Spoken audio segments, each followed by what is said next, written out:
Ô, pessoal, eu acho que já está ficando claro para todos nós que o sistema que nos domina, seja no Brasil, seja em outros países que são ou já foram democracias, o sistema não vai recuar.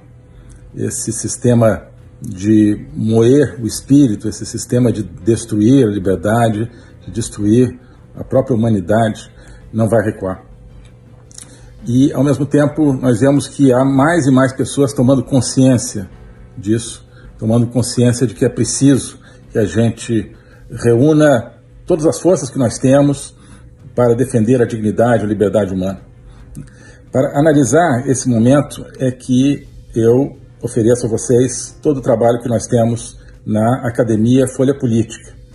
Na Academia Folha Política tem o meu curso de Logopolítica, que está começando a 3ª temporada.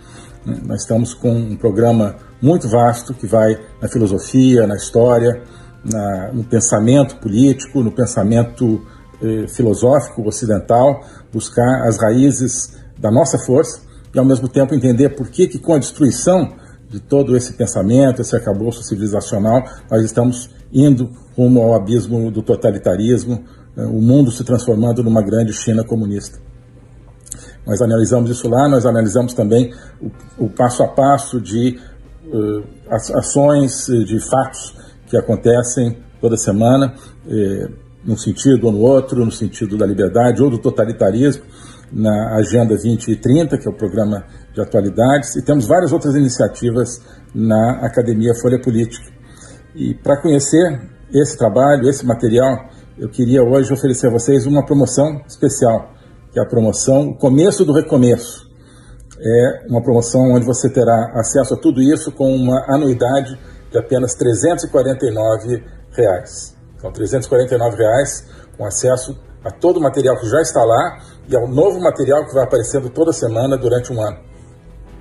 Com isso, eu acho que você vai estar junto com um grupo que está se aprofundando no estudo desse drama que nós estamos vivendo, né, de um avanço totalitário no mundo todo, mas ao mesmo tempo se conectar com esse começo de um recomeço, de uma reconquista daquilo que nos é mais caro como brasileiros, daquilo que nos é mais caro como pessoas que acreditamos na liberdade. Então, promoção Começo do Recomeço, R$ 349 a anuidade. Quem quiser conhecer é só clicar aqui nos links e espero contar com você nesse projeto. Um abraço. O nosso querido ministro Ernesto Araújo, né, ex-chanceler do Brasil, que está falando diretamente dos Estados Unidos e nos deu aqui a honra, né, de participar dessa análise conosco nessa tarde. Boa tarde, ministro, tudo bem? O senhor está no mudo, meu caro. Boa tarde, Paulo. Boa tarde. Uma alegria estar contigo, uma alegria estar aqui com o Marcos. Duas mídias que eu aprecio muito, duas mídias fantásticas aqui. Estou entre ambos aqui na tela. É um prazer e uma honra estar com vocês e com o público de vocês aqui. Muito bem, meus caros. Bom, nós tivemos aí um debate ontem que foi acalorado, né? Estava sendo bastante aguardado, algumas cartas marcadas, outras foram surpresas, né? E o que nós vimos ontem à noite mesmo, logo após o debate, foi a mídia mais pró-democrata, isso é muito bem definido nos Estados Unidos, né? Qual o lado que a mídia pende mais, né, o veículo de mídia. A CNN montou uma bancada ali com quase 10 analistas e o clima era de velório. Era um clima de velório porque a situação envolvendo o estado cognitivo do Joe Biden causou preocupação. Nós até chamamos a atenção aqui ontem que o Biden, em muitos momentos do debate, ele estava praticando aquela congelada dele, que ficou característica. E em muitos momentos a CNN ali acabava decortando o Biden, acho que até para preservar também a imagem do presidente, né? A gente tem que olhar um pouco pelo lado humanitário também nessas horas, porque é uma situação crítica de Joe Biden. Então, eu gostaria de ouvir, assim, primeiramente, uma impressão dos senhores, e depois eu quero trazer um artigo que eu publiquei agora no início da tarde, falando também sobre algumas questões mais aprofundadas, para a gente expandir isso, mas eu gostaria de ouvir as impressões iniciais dos senhores. Eu gostaria de começar com o ministro, por favor. Muito bom, Paulo. Olha, eu acho que nós tivemos o debate e temos o metadebate, né, que é o debate sobre o debate. e todas as suas consequências, né, possíveis.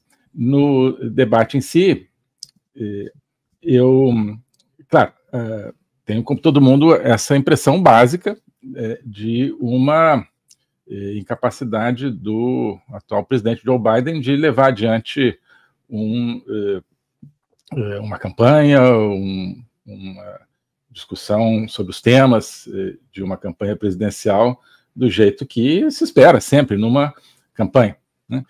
Nunca houve, né, na história desse país, né, dos Estados Unidos, um candidato presidencial que visivelmente tem o nível de dificuldades de expressão e de criar uma linha de ideias como o Joe Biden nesse debate.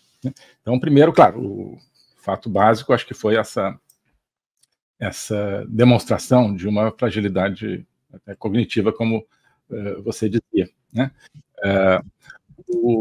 Nos outros aspectos, eu acho que muita gente está falando, e eu concordo, que houve uma contenção do Donald Trump, né? Ele foi menos agressivo do que em outras ocasiões, muita gente acha que isso contou pontos a favor dele, ele se conteve, não respondeu aos insultos do Biden, então a atitude do Trump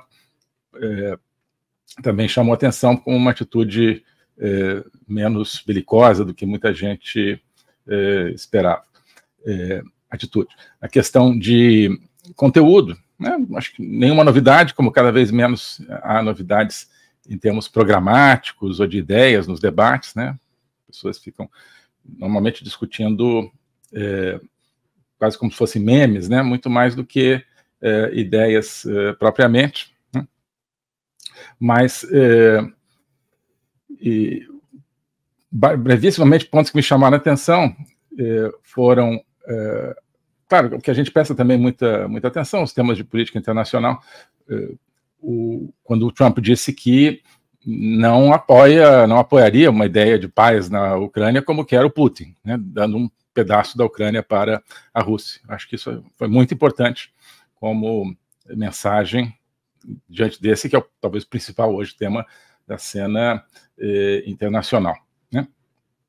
E o outro ponto foi quando ele disse que o Biden é um candidato da China, digamos assim. O Biden é pago pela China, se não me engano foi isso que ele falou, né? E chamou o Biden de um candidato manchuriano, né? Manchurian Candidate, que acho que muita gente conhece, de onde vem essa expressão, de um filme, né, onde um candidato é uma espécie de candidato robô, né, não robô, mas manipulado, psicologicamente manipulado para representar interesses escusos, e isso acho que vai num ponto nevrálgico do que está acontecendo nos Estados Unidos, no mundo, que é uma crescente infiltração realmente de interesses chineses dentro daquele que seria o adversário geoestratégico da China, que são os Estados Unidos. Acho que aí o Trump, ele, né, deu uma agulhada aí num órgão fundamental aí desse monstro, que é a expansão de uma hegemonia chinesa, comunista no mundo, embora não tenha desenvolvido muito isso. Então, em termos de conteúdo, foram algumas coisas que me chamaram a atenção. Claro, a narrativa da mídia, inclusive brasileira, que o Biden foi mal e que o Trump mentiu muito. Tá vendo, assim, aquilo que é considerado mentiras do Trump, geralmente são exageros, né? Exageros. Eu reduzi o déficit como ninguém nunca antes na história do mundo, eu abaixei impostos como ninguém na história do mundo. Não, mas realmente, em Roma Antiga, lá, o imperador fulano diminuiu o imposto e tal. Não, claro que não é isso que ele quer dizer, mas isso conta como mentiras para a parte da mídia. Enfim, mas acho que o principal é o metadebate, né, que é a questão do que fazer agora, do ponto de vista dos democratas, com o Joe Biden, né? How do you solve a problem like Joe Biden, né? Como é que você vai ganhar uma eleição com um candidato que apresenta as fraquezas que ele apresentou e, portanto, o surgimento de uma especulação muito mais forte do que jamais antes, sobre a substituição do Joe Biden, né? E para isso a gente tem que olhar os fatos e as narrativas. Só para adiantar uma coisa, eu estou achando muito estranha a narrativa muito sintônica todos os órgãos da mídia mainstream, portanto, mídia de esquerda americana, dizendo que o Biden foi um fracasso ontem e que ele precisa ser substituído. Então, acho que isso está apontando para uma armação que a gente precisa discutir. Perfeito, muito bem. Por favor, Marcos, suas primeiras impressões, meu caro. Não, a colocação do Ernesto a respeito de um debate, um metadebate, foi muito interessante e eu acho que é por aí mesmo. Tem a questão do debate em si e depois do metadebate que circula em volta das pautas de fato ali colocadas que vão além só de política, mas também para a visão de mundo. Desde o papel dos Estados Unidos como o fiador da paz mundial, como é o caso mais do lado republicano do debate, ou os Estados Unidos depositando o papel de fiador da paz em instituições multilaterais, que ele comumente financia em grande parte, mas falha em controlar. É parte do debate que circula em volta disso. Agora, para a gente pontuar brevemente e poder seguir com a pauta, em termos do debate em si, e não do metadebate, ou seja, do evento em si mesmo, e não das pautas discutidas que circulam nessas diferentes visões de mundo, era principalmente, e isso foi bem colocado tanto pela mídia mainstream quanto pela mídia alternativa, um teste de senilidade quanto a se havia condições. Muita gente fala do Biden, mas essa é uma preocupação que, para parte do eleitorado que sintoniza menos, que acompanha menos o debate político, mesmo para o Trump, para a gente que não está acompanhando a política no dia a dia, pensa, olha, são os dois candidatos mais velhos a presidente da história dos Estados Unidos. Um sujeito com 81 anos, outro com 78. O cara que está acompanhando menos o debate sobre as pautas pode se perguntar sobre a condição de cada um deles. Nesse aspecto, o Trump teve uma vitória contundente, me parece, onde ele conseguiu ter muito vigor, independentemente das pautas, e o Biden, para a gente que estava fazendo transmissões com tradução simultânea, PH, foi um desafio mesmo técnico e assim, eu estou acostumado a fazer tradução simultânea, já fiz tradução simultânea cobrindo outras transmissões, é desafiador, porque ele realmente teve muitas horas onde me compadeço dele, porque é uma situação constrangedora para qualquer um quando a gente pensa no lado humano, mas ele teve momentos de gagueira, teve momentos em que ele travou, e memes, recortes, etc., certamente tem beneficiado o Trump nas redes sociais nas horas iniciais do dia de hoje. Então, nesse aspecto, foi, de fato, um golpe para o Partido Democrata. E olha, até mesmo com Donald Trump Jr. e outras pessoas viralizaram vídeos do Biden saindo do palco após o debate com a Jill Biden, a primeira-dama, carregando ele para fora e desce de degrauzinho a escada do palco. Uma imagem que pegou muito mal e acaba sendo um epítome que condensa mesmo a visão democrata, como o Ernesto bem pontuou, onde a mídia mainstream americana já começava a especular, e mesmo discutindo com assessores do Biden na bancada da CNN, que retinha a exclusividade da transmissão, da organização do debate, melhor dizendo, né? Eles liberaram a retransmissão. Mas mesmo pessoas próximas ao Biden, que conhecem pessoalmente, falando, olha, foi realmente um debate onde ele não foi bem, e as especulações abundam com nomes que vão de Michelle Obama ao Gavin Newsom, o governador da Califórnia. Vale lembrar que quando a preocupação etária foi um debate da última vez no debate público nos Estados Unidos quanto a um presidente, antes da era moderna, da era Trump-Biden, nas últimas duas eleições, foi na eleição presidencial de 1984, onde Ronald Reagan, em um debate histórico, naquela sua campanha de reeleição, até abriu com uma piada contra o seu adversário, o senador Mondale, onde ele falava, eu estou bem, eu estou com vigor e saibam que eu não vou fazer da idade uma questão nessa campanha eleitoral. Eu não vou me aproveitar da juventude e inexperiência do meu adversário. E até o Mondale gargalhava ali no debate. Então, em termos do debate, essa é a questão. Em termos do metadebate, aí sim, quando a gente passa a analisar não do ponto de vista eleitoreiro, não do ponto de vista do evento, eu achei que apesar de ter tido alguns bons momentos, e eu concordo com algumas das coisas que você escreveu, PH, eu sei que a gente vai passar pelo artigo, o Trump falhou em expor algumas vitórias fáceis que ele poderia ter tido, desde Fronteira Sul, onde o Chad Smith fez um excelente trabalho como secretário interino do Department of Homeland Security, da Segurança Doméstica dos Estados Unidos, até a segunda metade do mandato do Trump, quando o Mike Pompeo assumiu o Departamento de Estado e a filosofia de paz pela força. Eu achei que teve algumas vitórias fáceis que ele poderia ter tido no debate, onde ele não foi tão bem na retórica. E lembrar que nós estamos com uma promoção para acesso à Academia Folha Política. Eu, além dessas lives semanais, como muitos de vocês sabem, que são abertas, eu tenho uma aula semanal do meu curso de Logopolítica, que é a política examinada à luz do Logos, que é todo o pensamento, filosofia da experiência humana. E tenho uma live semanal fechada exclusiva, fechada não, né? Tudo é aberto para quem estiver ali, claro. Exclusiva para os membros dessa academia, e que é uma live de análise de atualidades de geopolítica, de política brasileira, mundial, e ambas essas dimensões têm uma ligação, obviamente, entre elas. A gente está o tempo todo usando os temas do nosso momento presente para entender os grandes temas, os conflitos, no fundo, do ser humano, desde sempre, a questão da liberdade, a questão do poder, né? A questão da aventura humana e daqueles que, desde sempre, estão querendo travar a aventura humana e dominar a humanidade. Tudo isso são temas que a gente leva aí desde a Praça dos Três Poderes, em Brasília, até, né, a Academia de Atenas, lá com Platão. A gente faz essas conexões e muitas outras, né? E nós estamos vendo, por exemplo, no curso de Logopolítica, alguns aspectos da história de Napoleão, da biografia de Napoleão, que tem a ver com a Revolução Francesa, que tem a ver com uma remodelação da história. É um momento em que a história se encontra com a filosofia, para o bem e para o mal, é o momento das guerras napoleônicas. Estamos vendo um pouco isso. Uma das conclusões às quais a gente está chegando, apontando, é que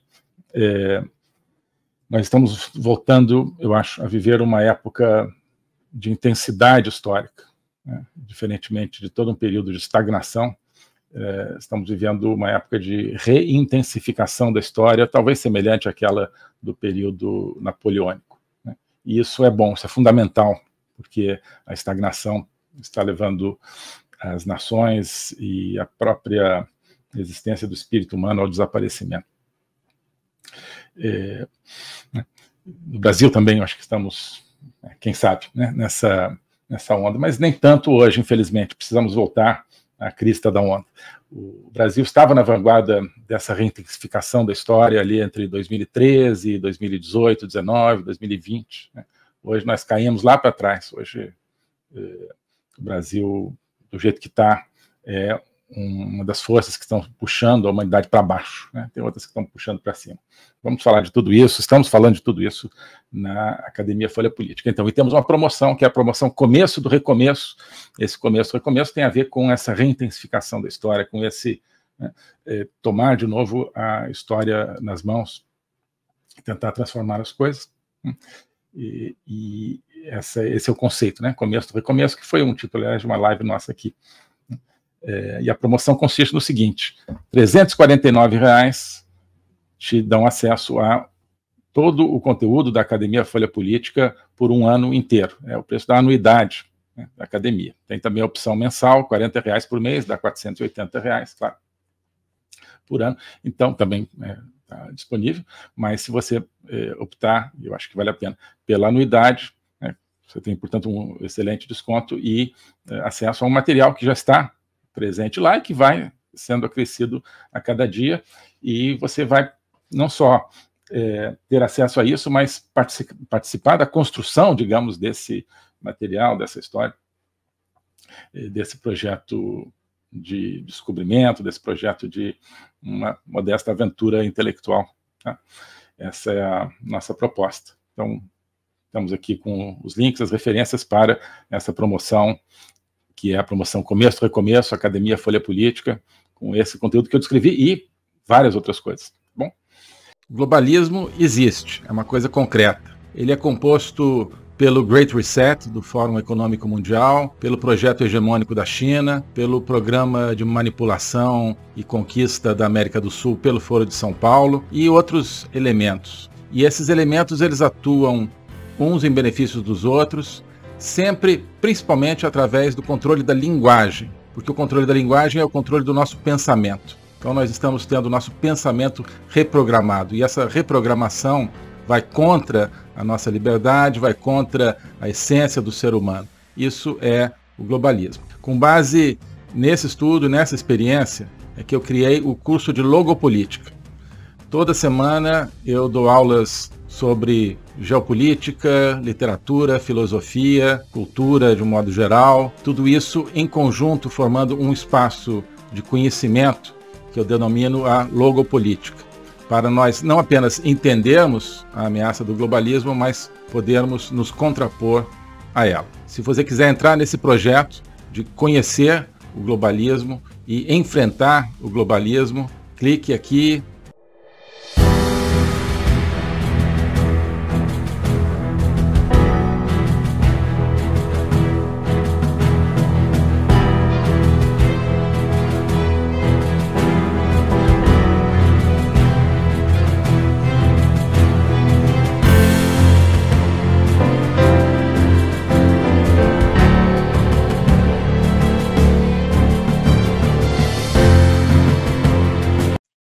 Alô a todos. Hoje eu gostaria de falar sobre o meu novo curso de Logopolítica, onde eu vou colocar a versão completa daquilo que eu tenho a ensinar sobre o globalismo. O globalismo nas suas múltiplas dimensões, geopolítica, econômica, social, cultural, filosófica, dimensões que só podem ser entendidas em conjunto, e que só podem ser entendidas em conjunto a partir de uma perspectiva logopolítica, ou seja, uma perspectiva do logos. Logos é a essência do ser humano.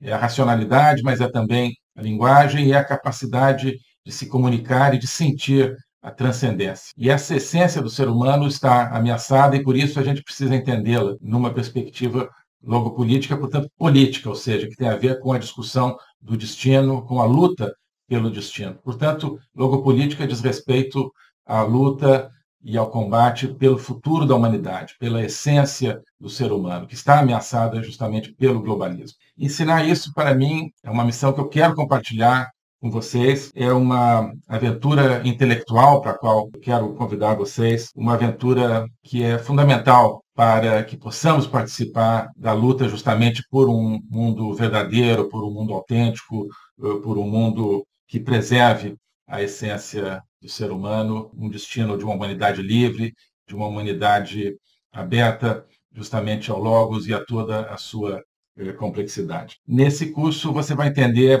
esses grandes combates, quais são as ideias que estão por trás daquilo que ameaça essa essência do ser humano, as grandes ideias que estão se confrontando, quais são as ideias que precisam ser mobilizadas justamente para a defesa, para a preservação dessa nossa essência. Portanto, é preciso entender as discussões filosóficas que não são puramente abstratas, que têm a ver, que têm efeitos diretos na nossa vida diária. Então, quando nós vemos os fenômenos da inflação, da guerra, da carestia, de várias carências no mundo de hoje, nós estamos diante, no fundo, de processos que têm a ver com as ideias. São as ideias por trás desses processos que determinam a sua problemática. Então, essa concepção de um ser humano sem essência, sem transcendência, que nós vemos hoje na nossa sociedade, essa concepção é que tem consequências dramáticas, inclusive na nossa vida material. Atrás dessa concepção existe um projeto de controle total, um projeto totalitário, de domínio. É por causa disso que nós assistimos hoje a fenômenos que nos parecem caóticos, que nos parecem desconectados, mas que vão acabando com a nossa liberdade, vão desestruturando a nossa sociedade, fazendo com que nós vivamos, mesmo dentro de países teoricamente democráticos, cada vez mais dentro de uma sociedade de controle. Então, nós hoje temos, você certamente tem dificuldade de entender o que está acontecendo no mundo. Isso é decorrente justamente de visões parciais, que eu vou procurar cobrir e conectar. Então, não adianta entender apenas economia, apenas conflitos militares, ou apenas algumas questões sociais. É preciso entender as ideias que querem dominar o mundo e as ideias que precisam ser resgatadas para que nós preservemos a liberdade do mundo. Então é isso que eu quero oferecer a você nesse curso de Logopolítica. Nós vamos estudar o conceito, a evolução, a manifestação do globalismo, na história recente, sobretudo, mas ao longo de toda a história humana, as ideias atuais que conformam o globalismo, elas são muito antigas, assim como as ideias de defesa e preservação da essência do ser humano também são antigas. Então nós vamos lá atrás, nos gregos, nos pré-socráticos, Platão, Aristóteles, e vários outros autores ao longo da história, procurar entender tanto as ideias da defesa do logos, da defesa da essência do ser humano, quanto as ideias que hoje ameaçam tão fortemente e tão incisivamente a nossa liberdade.